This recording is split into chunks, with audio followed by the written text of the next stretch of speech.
گفتن که من کان من اهل صدقتی دعی من ابواب صدقه. هر انسانی که سخاوتمند اهل صدقه باشه در روز قیامت این شخصیت از باب، یعنی از در صدقه فریادش کرده میشه که بیا داخل من شه. در روزهای گذشته گفتیم که جنت درهای مخصوصی داره که برای انسانهای نمازخوان دری مخصوص است، برای انسانهای روزگیر دری مخصوص است، اما سخاوتمندا هم انسانهای صدقه کننده هم دری مخصوص داشتند. در روز قیامت اونها را یعنی ندا کرده میشد، فریاد کرده میشد که بیا از من داخل جنت شه. در روایت دیگر پیغمبر بزرگوار صلی الله علیه و سلم فرمودند که ما من یوم یصبح العباد فیه الا ملکان ینزلان فیقول احدهما اللهم اعطی منفقا خلفا و یقول الاخر اللهم اعطی ممسکا تلفا. هر روز وقتی که صبح میدمیده روز میشده، دو ملائکه یعنی از جانب پروردگار بر روی زمین پایان میشده.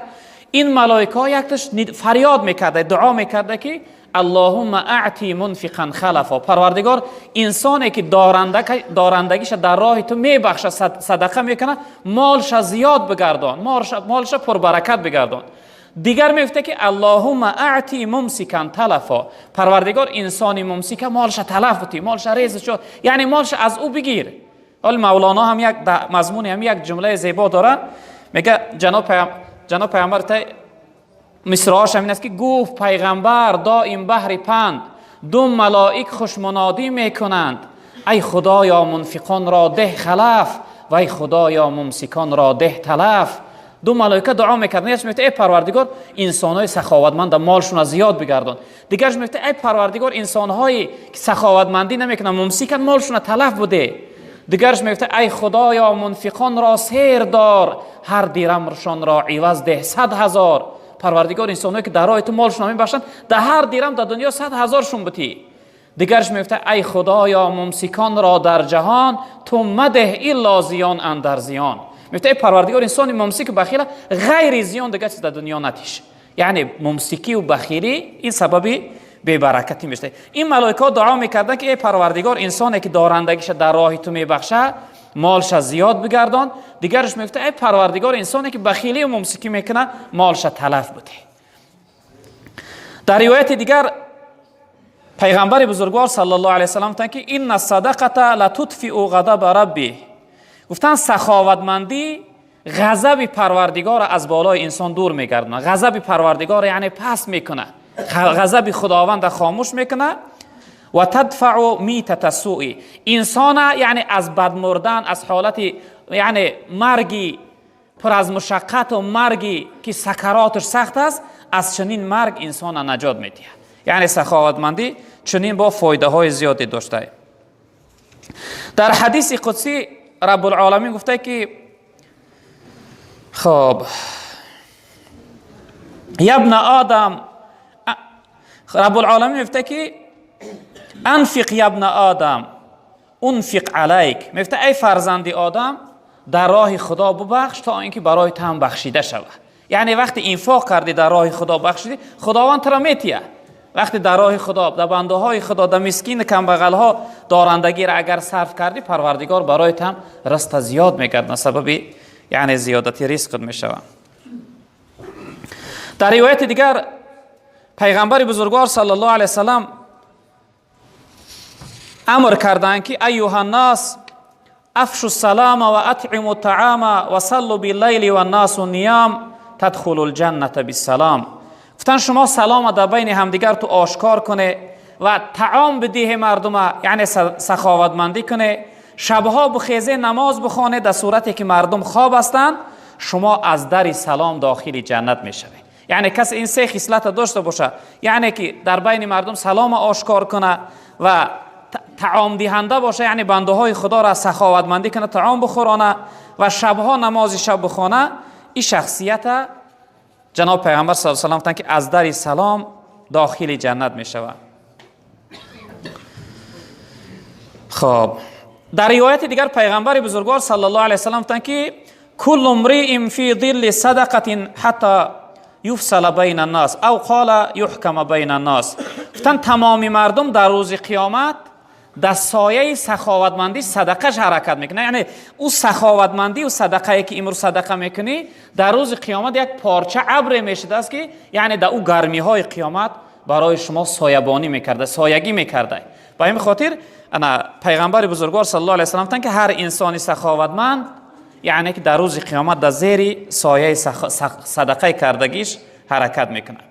در روایت دیگر پیغمبر بزرگوار صلی الله علیه و سلم فرمودند که ما نقصت صدقه من مال، گفتن شما نترسه مالهای شما از صدقه دادن کم نمیشه. بعضی انسان فکر میکنه که زکات مال ما تو مالم کم میشه و یا صدقه کنم 10-15 هزار صرف میره از خود میشه یعنی مالم کم میشه.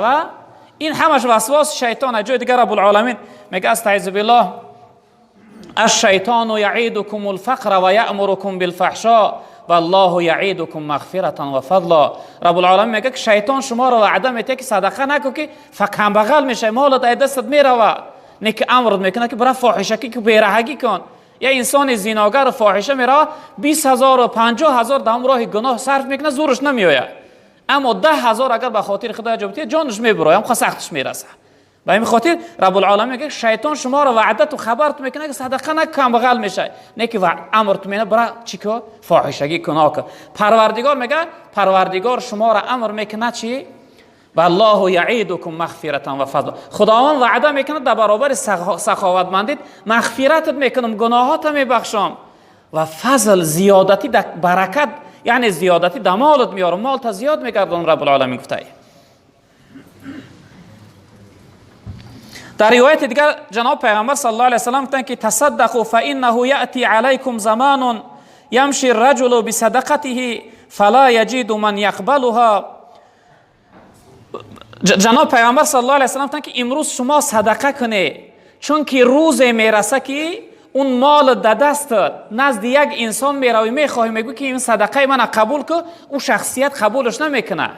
او شخصیت میگه که اگر همین مال تا دیروز می آوردی من نیاز داشتم محتاج بودم، امروز که باشه یعنی که من نیاز ندارم دیگر با ما. روز میرسه که این دارنده ها یعنی زکات هاش در دستش حیران میموندن کی را بتم دیگه قبول کننده نمیافتن. با همین خاطر جناب پیامبر صلی الله علیه و سلم پیش از اینکه اون روز میرسه امروز شما سخاوتمندی کنید، صدقه کنید، یعنی برای شما یک فرصتی هست.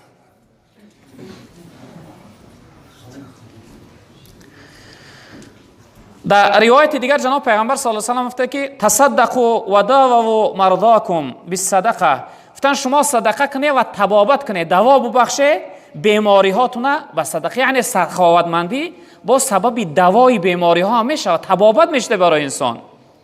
فان الصدقه تدفع عن الاعراض والامراض.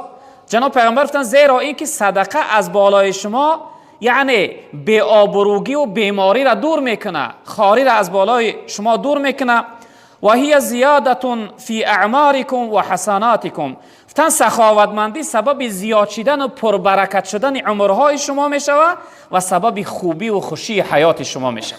جناب پیغمبر گفتن که سخاوتمندی چنین یعنی برای شما فایده داره.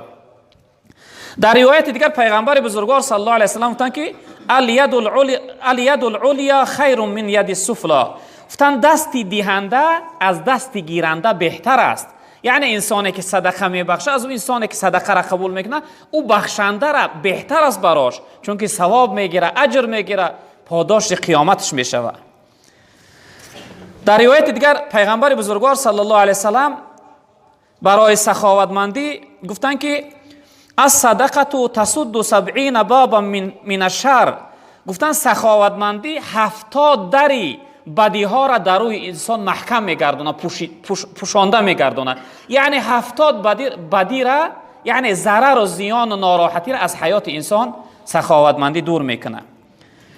در روایت دیگر پیغمبر بزرگوار صلی الله علیه و سلم گفتند که سخاوتمندی 70 نوع بلا را از بالای انسان دور میکنه و غمگینی ها و ناراحتی ها و دردهایی که تبابت شونده نیستند، مثل وباها و کسل های یعنی تبابت نشونده، چنین دردها را از بالای انسان سخاوتمندی دور میکنه.